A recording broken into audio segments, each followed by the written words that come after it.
Reading the Bible in a devotional manner has probably been one of the most amazing things that I've ever done in my personal spiritual life. As I read through the Old Testament, I'm continually reminded that the heart of man is deceitfully wicked above all things. And then when I read through the New Testament, the overriding message I get is the most important thing that anybody can do is to love God with all your heart, soul, and mind, and to love your neighbor as yourself. Now, how do we get from the heart is deceitfully wicked above all things to loving God and loving your neighbor? The truth of the matter is, it's impossible unless there's a personal internal transformation of your heart, of your spirit. And that is the story of the Bible.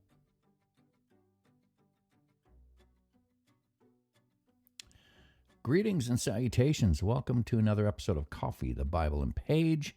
I'm Paige, your caffeine-imbued host, and here is my coffee. And they all said, in the beginning, coffee, and lo, it was very good. All right, we're going to pick up the story in chapter 4 of 2 Samuel.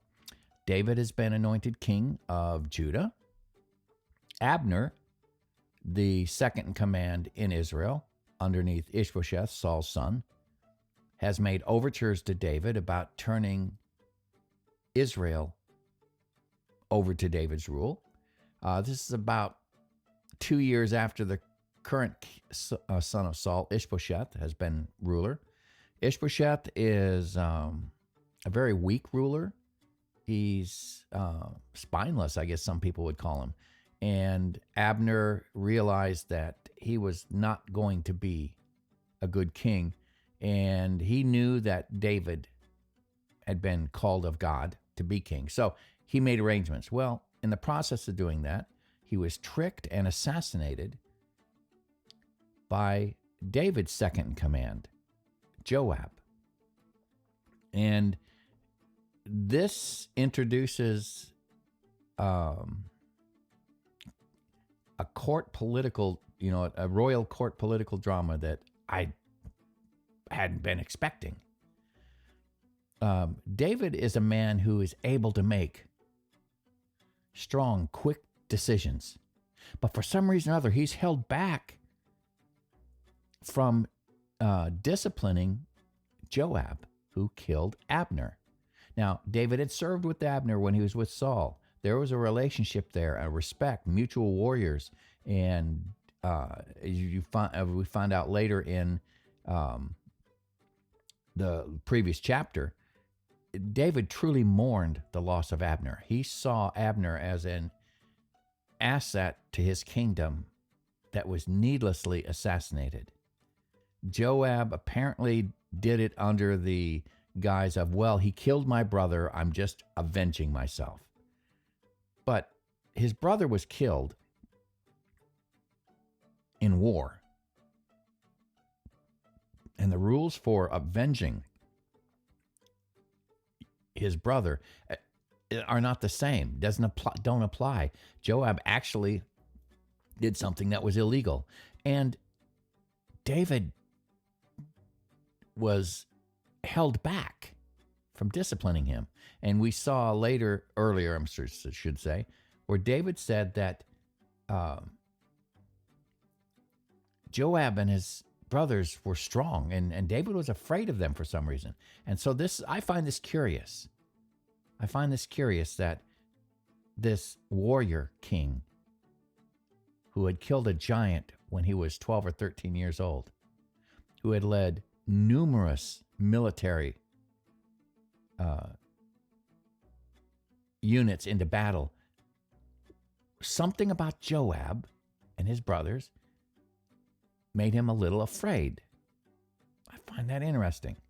A man after God's own heart who saw what God could do. He was afraid of this man for some reason. And we're going to see that as we go through this David story. For whatever reason, Joab has David's number. I'm just so curious about why that is. I'm not sure we'll ever find out. But, so that's where we're standing right now. And Abner has just been killed. Now, David has pronounced a curse over Joab's family. And one last thing about that. When David's on his deathbed, toward the end of 2 Samuel and into 1 Kings, when David's on his deathbed and Solomon, his son, is getting ready to become the next king, David gives Solomon some very serious instructions. He says, he tells him that Joab is a dangerous man, and that after David is gone, he wants Solomon to make sure that Joab does not go to the grave in peace. And Solomon follows his instructions, and he executes Joab after the death of David. So whatever it was that Joab had over David continued through all of David's life. David's not perfect. And his reign as king in Israel was not perfect. As we're going to see as we go through his entire story, David, just because God said you're going to be king, doesn't mean being king was going to be an easy thing. David had a tough job ahead of him.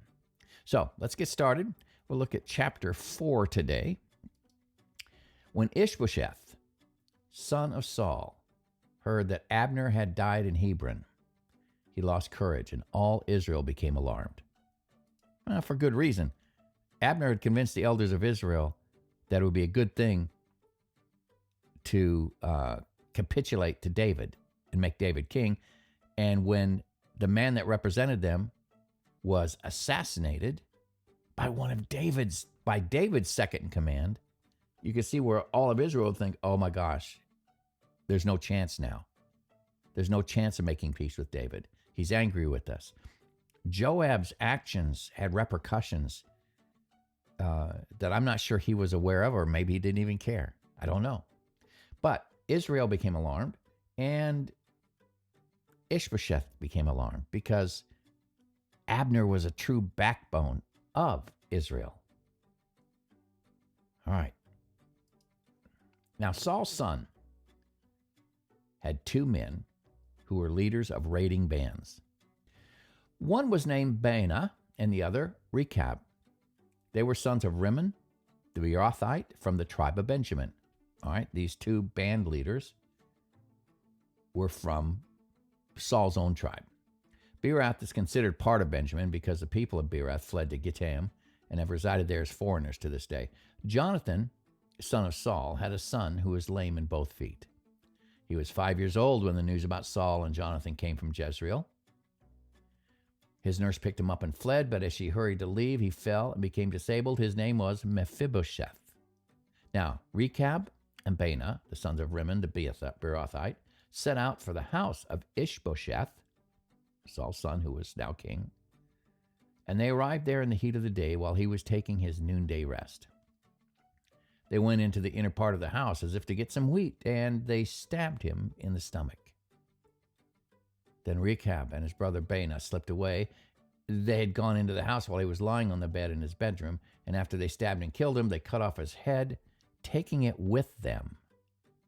They traveled all night by way of the Arabah. All right.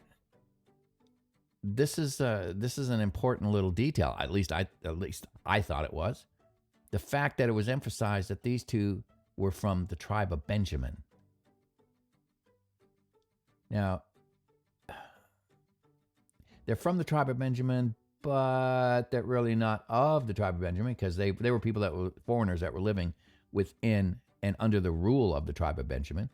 But regardless, their Benjamite origin is important to the story because it kind of gives you a sense that perhaps Saul's own tribe wasn't happy with the way his family had ruled. Maybe they were more than a little disenchanted with Saul.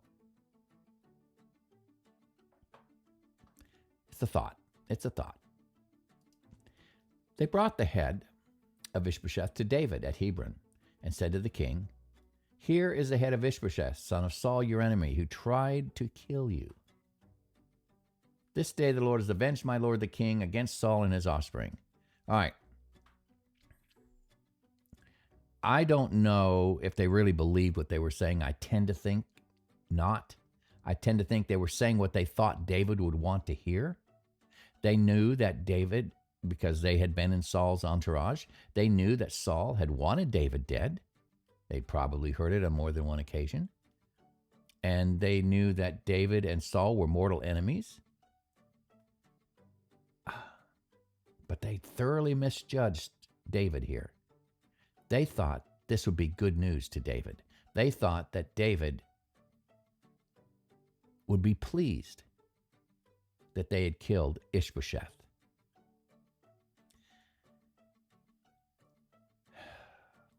They were soon to be disabused of that notion. David answered Rechab and his brother Baanah, the sons of Rimmon, the Beerothite, "As surely as the Lord lives, who has delivered me out of every trouble, when someone told me Saul is dead and thought he was bringing good news, I seized him and put him to death in Ziklag. That was the reward I gave him for his news. How much more? When wicked men have killed an innocent man in his own house and on his own bed, should I not now demand his blood from your hand and get rid of the earth of you?" So David gave an order to his men, and they killed them. They cut off their hands and feet and hung the bodies by the pool in Hebron. But they took the head of Isbosheth and buried it in Abner's tomb at Hebron.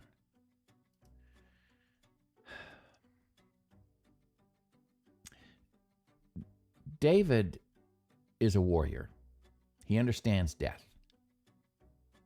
And he understands that in war,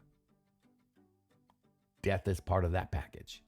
Warriors fight, warriors kill, warriors die. Now, Isbosheth was not a warrior, but he was the king. A king with no backbone? Yeah, okay. But he was still king, and he was still part of Saul's household.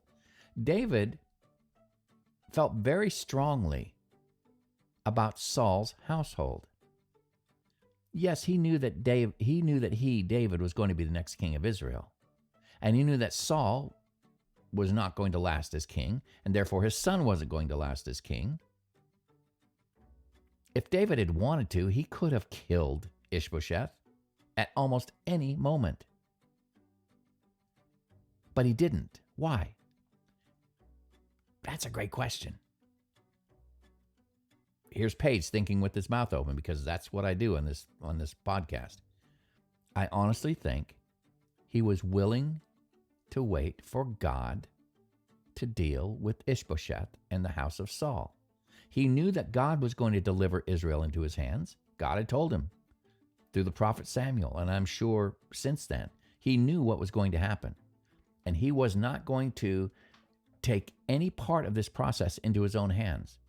So as perhaps later somebody could claim, well, you're king because you killed Isbosheth. No, he wasn't going to have anything to do with that. Plus, there was the fact that David had a sense of justice. Abner, the reason he was angry with Joab when he killed Abner is because Abner was under the banner of peace. And Joab tricked him, deceived him.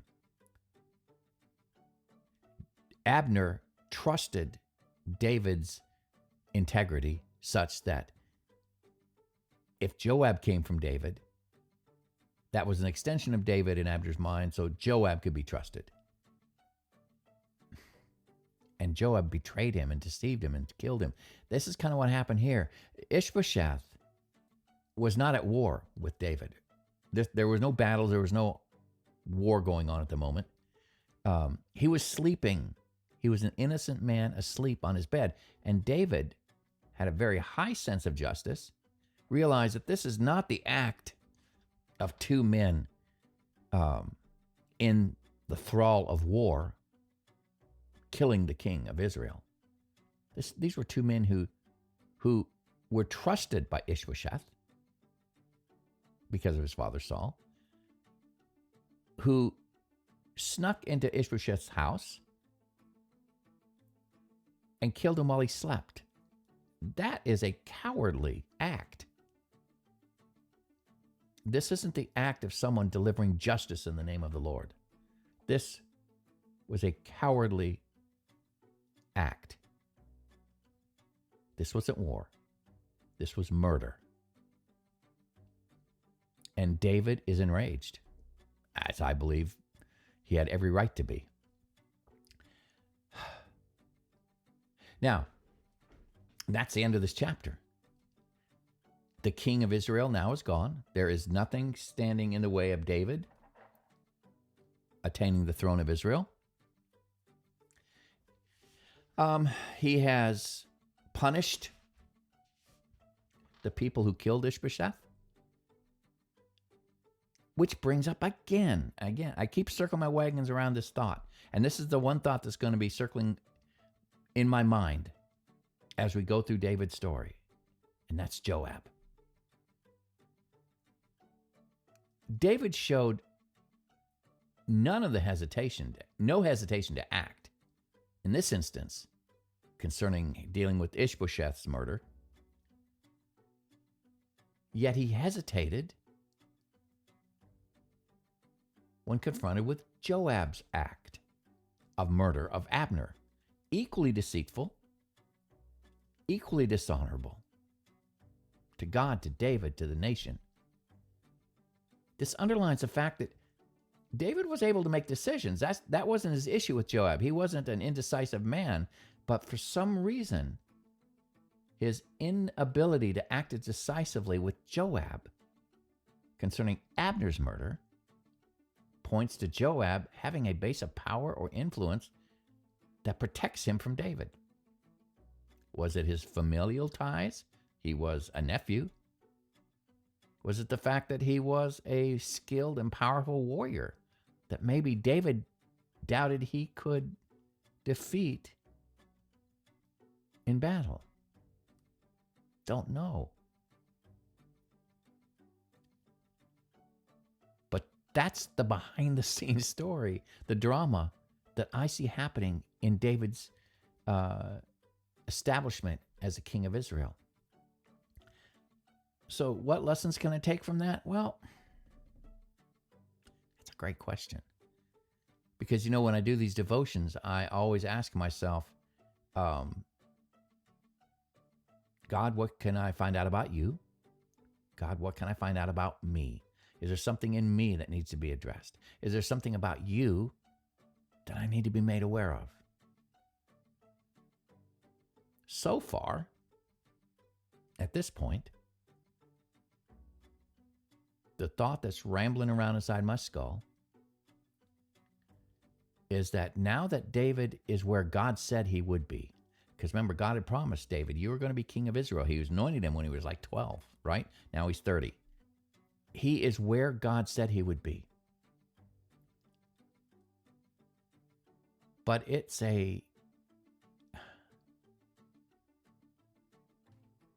he's on shaky ground.